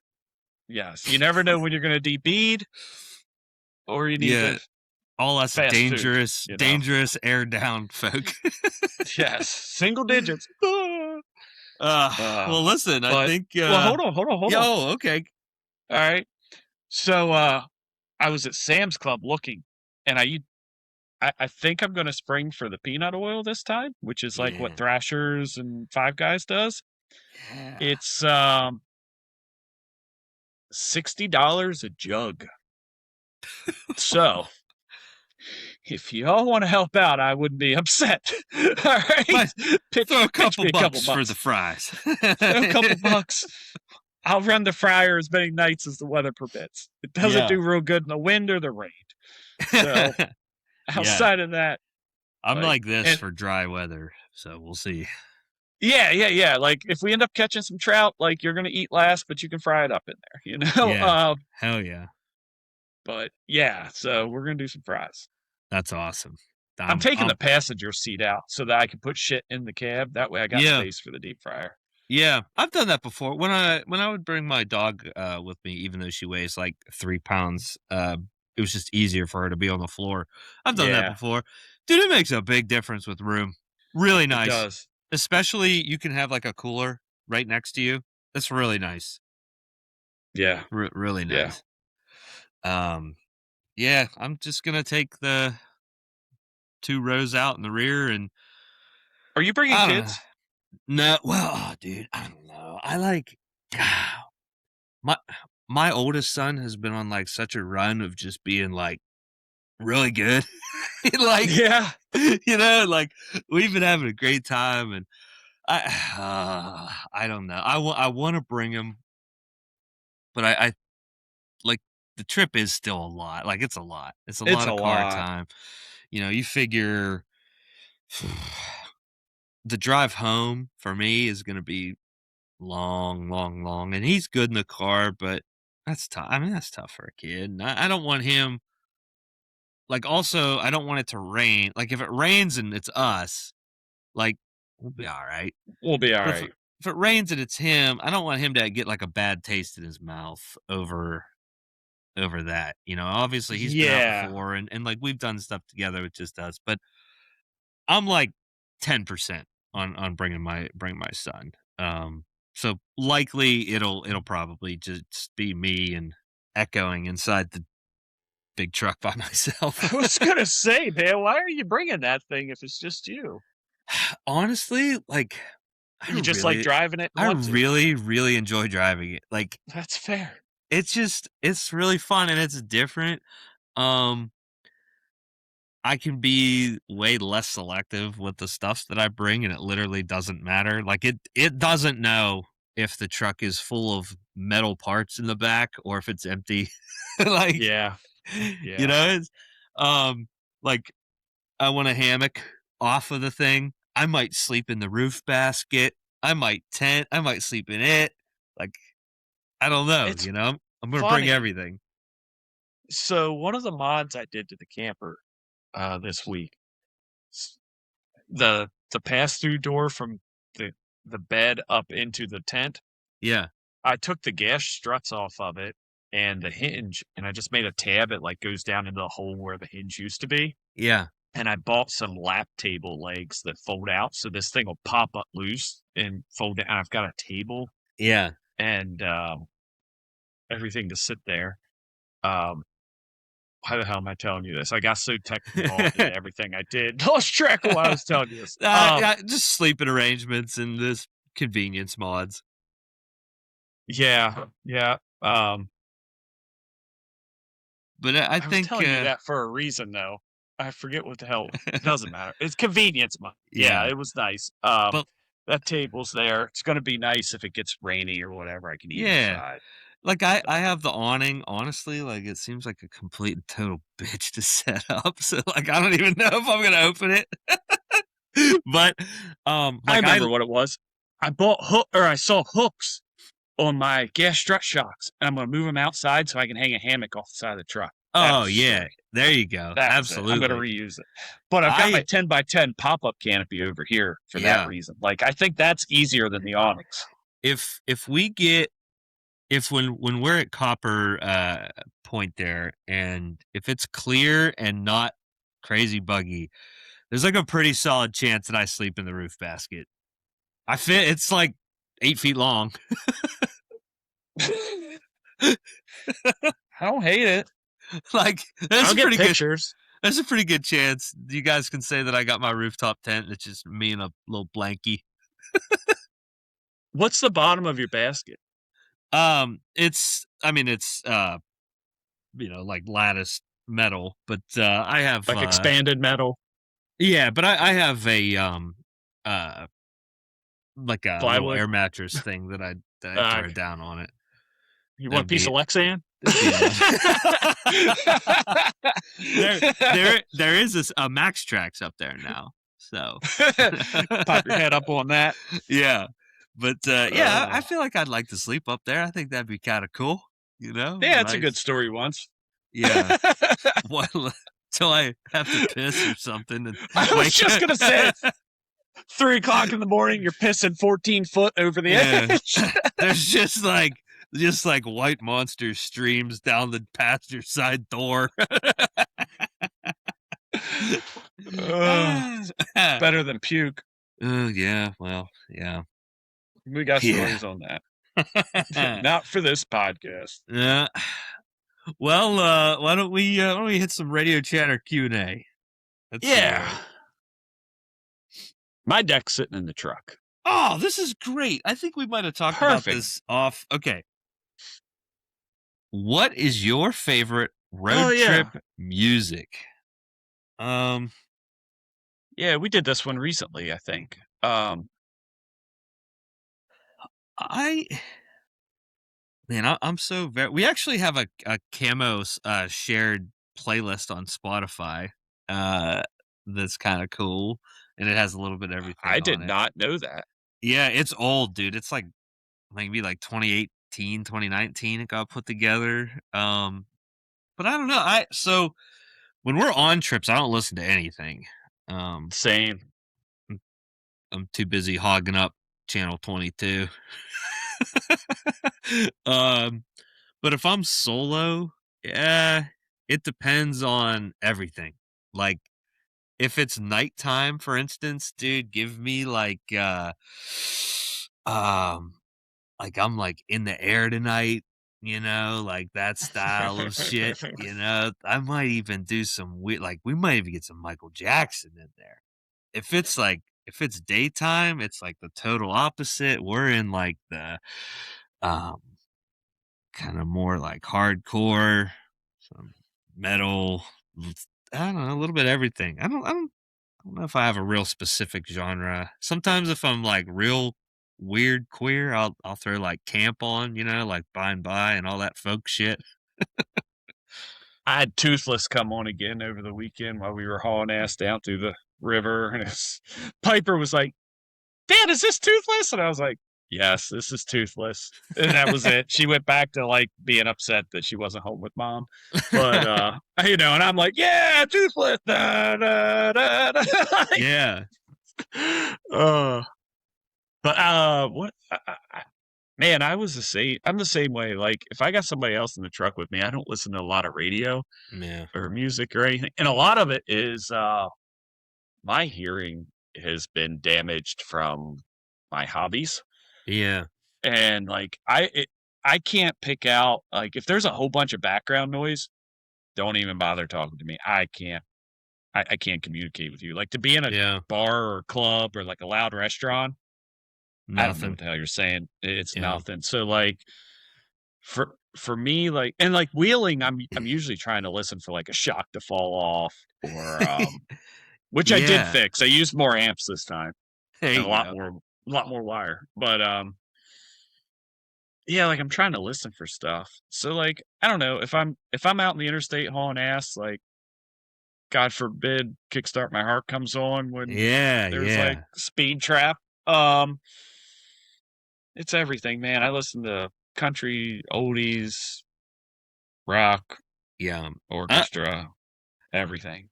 I'll paint a picture for you, actually. Um, so coming home from Potts Mountain, front wheel drive, right? It's like midnight. I got the Why is window. it when you're broke, like something's gone completely wrong, and you're just like crank the music, Dude, like just all it has. I something happened in my body. Like it was it was better than any drunk like I Yes, so good. I was so happy. I didn't care. Like everything, like the truck was running awesome.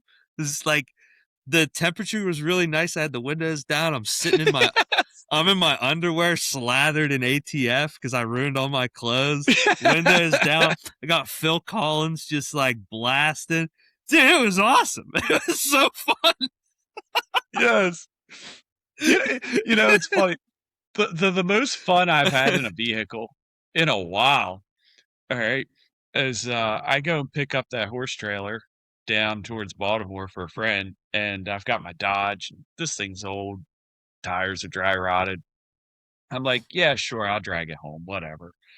I'm coming through Emmitsburg, get on my side of Emmitsburg, and I decide to blow a left rear tire. Just shred it. On All the right. truck or on the trailer? Trailer. Okay.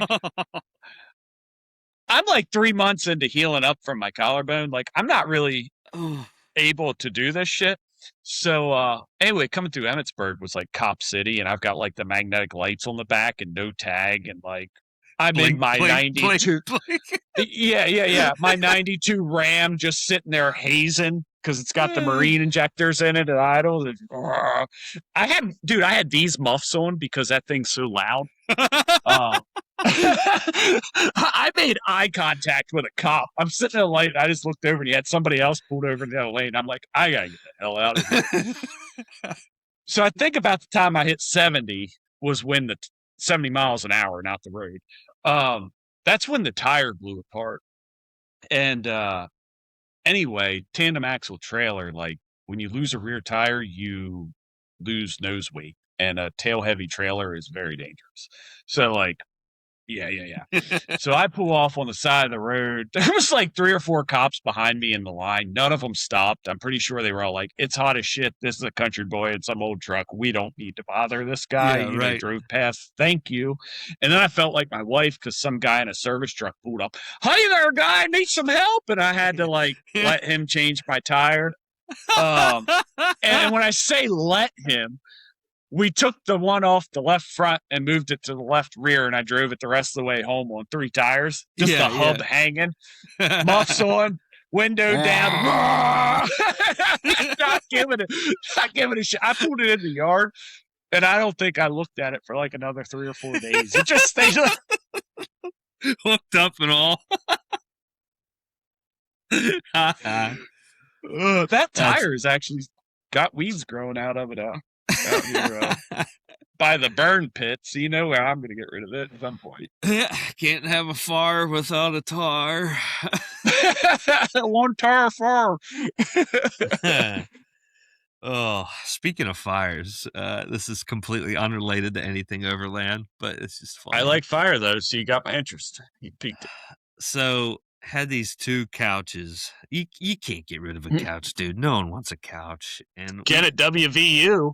we got we got new couches, and I didn't know what to do with these old ones. Like the trash man won't take them. I live pretty far away from a dump, like. So I did what any normal guy would do, and I chained them together and hooked them to the tractor and pulled my kids around the field on these couches, you know? Well, then I just Car left the. hoods. 2 car hoods is the ticket. Yeah. Like So F-150, like the old what do they call them, the bullnose or whatever. They've got a yeah. nice ramp in the front. They're pretty flat.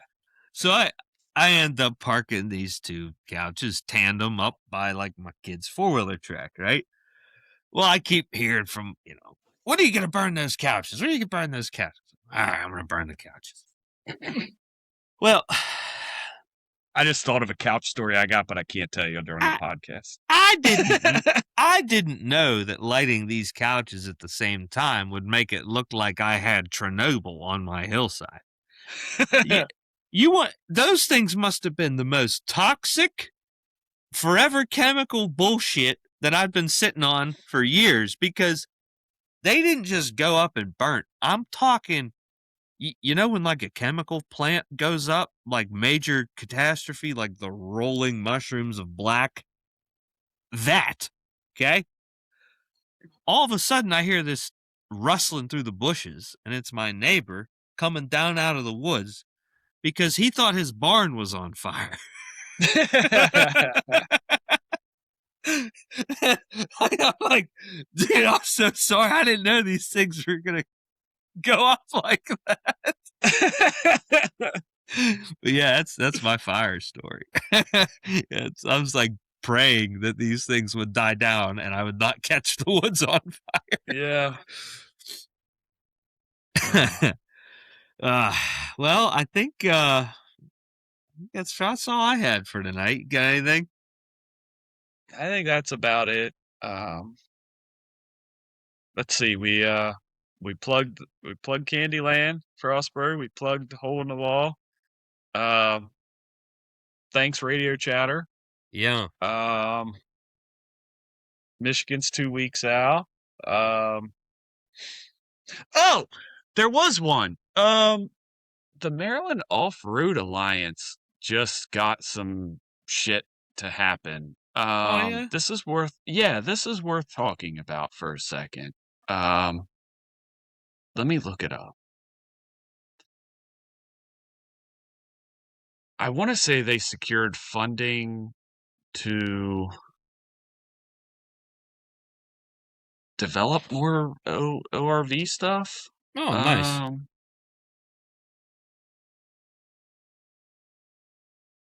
yes.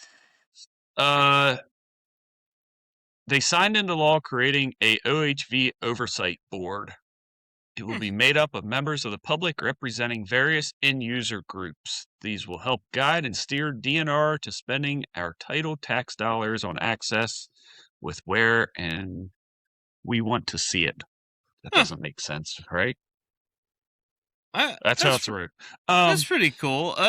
Pennsylvania has something like that. I think it's called like the Trail Association. I actually would like to get involved with that. I didn't hear about it until after the last Yeah, election cycle, but I think I would like to get involved with that yeah. because at least as an outsider looking in, it does not look like individuals that are in our niche that like the undeveloped side of things. It seems to be folks that really like. I want to go online and Bathrooms. yes. I and like I'm I'm like pretty bigoted biased here, but like I'm sorry. If you want bathrooms, then you can go to a hotel. And y- we don't need we don't need to build the woods into the city. See that's the cool thing about the woods is that like the woods are the woods and you can go do city stuff in the city and leave the woods as woods. I know it sounds crazy, but I just I can't stand when beautiful, beautiful woods get bulldozed and turned into some asphalt trailer park. I just drives me nuts. Yeah, yeah, it's, I'm trying to remember my saying for this. It's, pick your shithole pre-built or pre-existing. Whether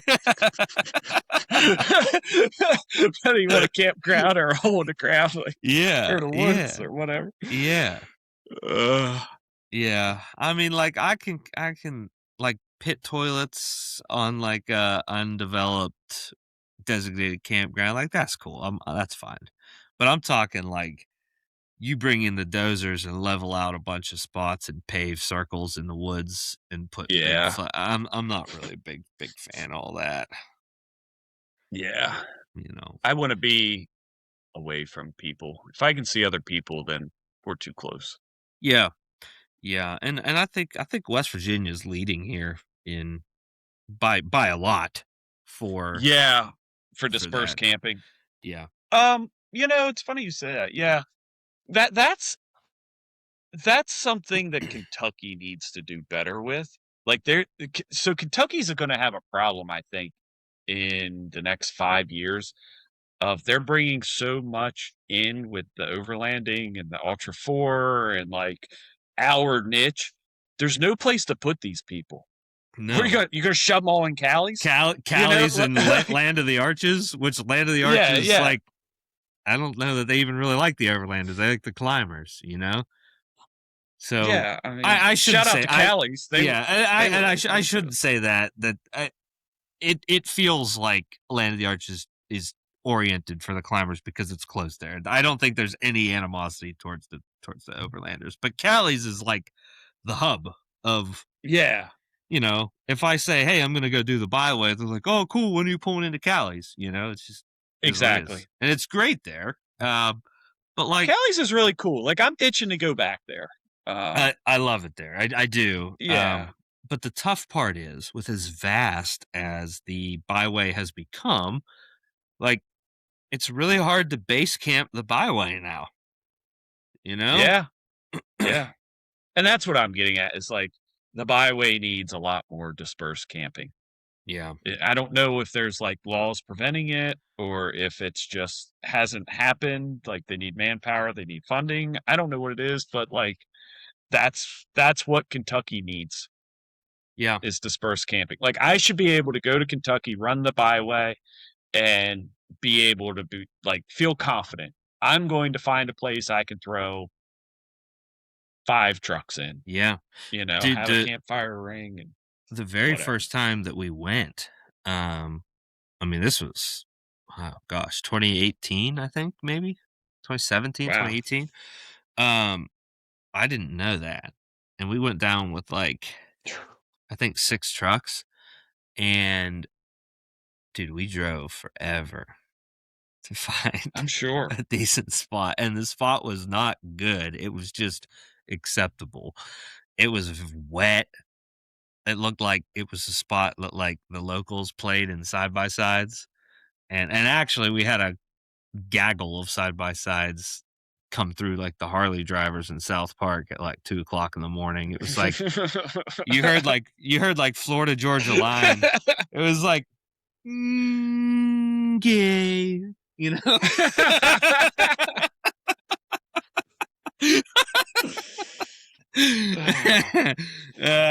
Shout out side by side people. I actually want one. I have no use for one. So Yeah, like, if I live that's my thing with the side by side. It's like, I don't live anywhere where it makes sense. Like, if I was in West Virginia and, like, or Kentucky where it's street legal, like, yeah, and there's places to go. Like, I don't need to take my side by side to the Piggly Wiggly. Like, right.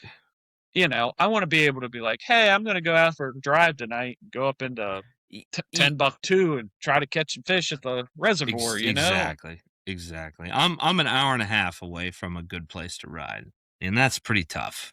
You know. Yeah. I mean, I'm 2 hours from like AOAA, FRO, and Roush. Yeah. Yeah, I'm what is it called? Marionville. I mean, there's some really cool riding at Marionville. Really cool, and that would be fun. And my dad has a camp right up there, so I mean that would be. But like, dude, that's at minimum an entire day. I already don't have entire days, so Yeah. like, You I got don't 4 know. kids, you're lucky you got time to wipe your own ass. Yeah, I mean, dude, that's why it's 12:03 a.m. right now.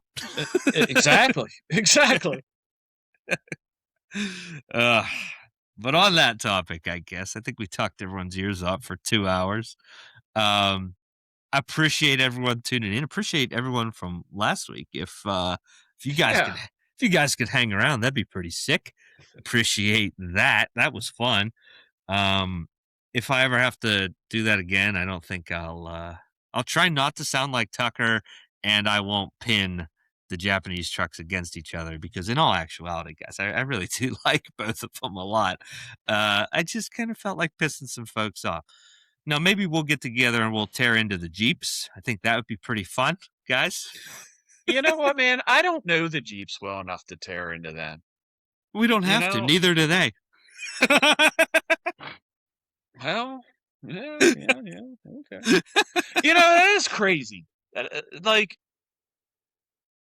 it's gonna sound weird to say this, but, like, I feel like camo is one of the more I don't wanna say prestigious, but, like, we we get the most variety of Oh vehicles, and yeah, it's yeah, never like Wranglers or Gladiators. I can think of 1 Gladiator and 1 Wrangler, yeah, yeah. and he I sold the think Wrangler. yeah. You know, and I think a lot of Jeeps, they like to they're maybe less off-road club, more Jeep club, and a lot of them who are really about it, they're probably not really in that overlanding niche. They're like wheeling, you know. Um, That's where I was gonna say is, like, overlanders aren't buying Jeeps, wheelers are buying Jeeps. yeah, You buy a Jeep to take the top off and treat it like a side by side and go down to, Twin Dips and get you yeah, some ice cream, yeah, and then yeah. you go run Green Ridge or something and come home, or you're out there on 44s throwing it down. Like, there's no in between. You're Yeah. not spending, like, a week in Michigan out of your Jeep. And like, don't get me wrong, like I would People do. love, I would love to build like a TJ and put it on my trailer and haul that thing to an off-road park and get down. Cause like for as much as I want to be very clear, for as much as I give Jeeps a hard time, like you're not going to beat a Jeep without a substantial investment on a trail in other vehicles of the similar category. It's like that's just what they're designed to do is that. So you might not be very comfortable. It's gonna be pretty loud, but like it's an off-road machine, you know. Now the new ones are but an old Jeep, man, built, I could have a lot of fun with that. I'd like to do that one day, actually, to be honest with you. I just again, Yeah, I was gonna buy a TJ or first gen Tacoma, and I just came across the Tacoma first. yeah, It was about 5 grand cheaper too. yeah. I actually my first vehicle almost was a TJ, believe it or not. I looked at an RX-7, a TJ, and then a big lull, and then I got a Focus. But the the TJ overheated on the test drive, and my dad was like, "No, no." I don't wanna say I have regret because I don't regret it. Um, Mom had I think it was an '05 or an '06, Unlimited. It was not a Rubicon, Yeah, and she was tired of stepping over the tub, and it's kind of a pain in the ass for her to get in and out. right, right. And she offered it to me when I was in school, like North Carolina, like, well, yeah, it would have been before '09, like '08, '09, and it didn't have that many miles. Nice. It was like that, olive green color. She had a hard top for it, like, Yeah. mint. The reason the reason I didn't was it was an automatic transmission. That was the Actually, single reason. honestly, that's actually a good. a good reason because those were not fun to drive as automatics.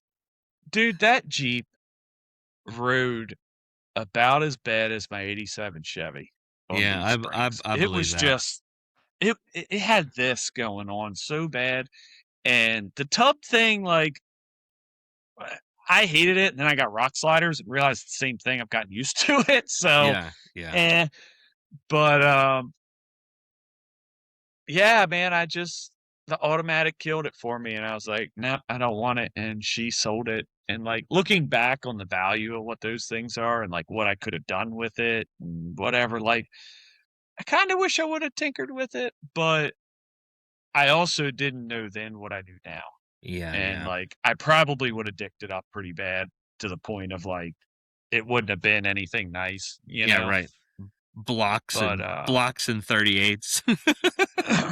yeah, yeah, but, yeah, dude, I was looking for one, before the taco, and I needed a bed. That was like, I was looking for a taco a little harder than the Jeep, but Yeah, if the Jeep woulda come up, I would've. yeah. Heck yeah. Well, listen. Again, thank you everyone for tuning in. Yeah. And next week, I don't know what we're going to talk about. Maybe it will be Jeeps. I don't know. We'll we'll think of something. It'll be a Yeah. lot of Michigan prep. Again, we're going to do a show in Michigan with everyone. It'll be if we could do it live. Actually, that's actually an option. We're going to have Starlink out there, so it's very possible that we do a live show. I think that would be pretty fun. That would be really cool. I'm Uh, picturing the seagulls in the back like, screaming, but there's probably no seagulls. Are there seagulls on the lake? I don't know. I don't know. I don't know. I imagine my picture is like the nighttime ambiance. We got the fire. We got your stadium lights going. We we look like we're faking the moon landing. Like it's gonna be good. That's right. It's a whole production. Yeah, absolutely. And listen, guys. Until next time, keep the shiny side up, muddy side down. Buy yourself a Frontier. Just kidding. Get a taco. See ya. Say it. Oh shit. Yeah, man, dude, I'm so excited for Michigan. I'm losing sleep Dude, over it. I need to